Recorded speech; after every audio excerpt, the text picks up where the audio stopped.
There's a crisis in BC. No, not those. I was being a bit dramatic, but there is a problem. Young people are frustrated. They feel like their votes don't matter. In a way, that's absolutely true.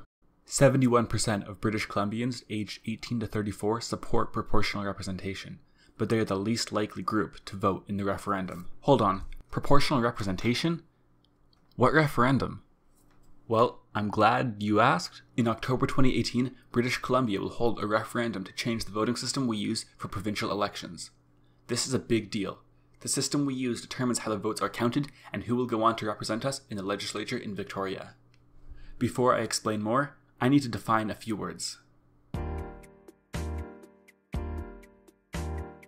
Electoral districts, ridings, or constituencies are regions of land which, in this case, are represented by MLAs in the Legislative Assembly.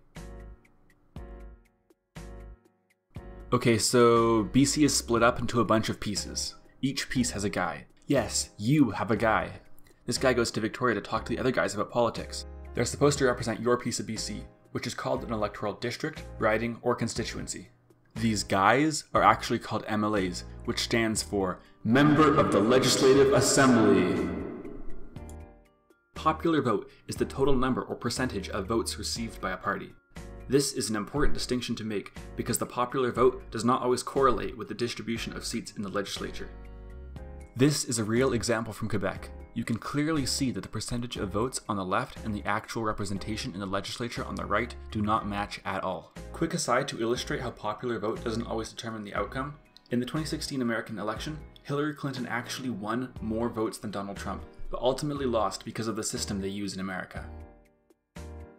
Proportional representation is a generic term used to describe voting systems that produce a moderate to high correlation between the percentage of votes and the percentage of seats.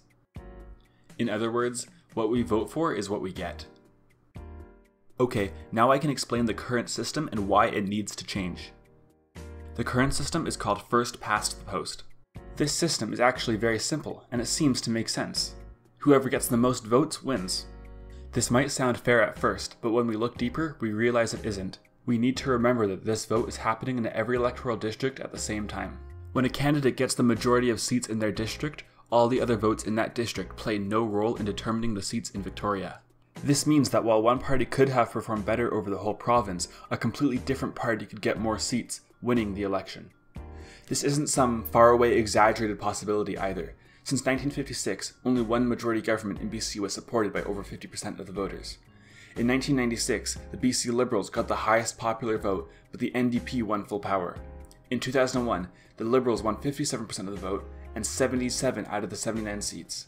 That's 97% of the seats. Right now, many votes legitimately don't count. This causes many voters to vote strategically rather than voting for who they actually want to win. That's not a democracy. Proportional representation aims to fix this problem. There are 3 proposed proportional systems. To keep this video short, I will explain each system in another video. The referendum ballot will have 2 questions. The first question asks if we should continue with Firstpastthepost or switch to a proportional system. The second question will ask us to rank each type of proportional representation. You can rank as many as you want. If you know that you just want anything proportional, you can even leave this one blank. If you have any questions, I have linked some great resources in the description.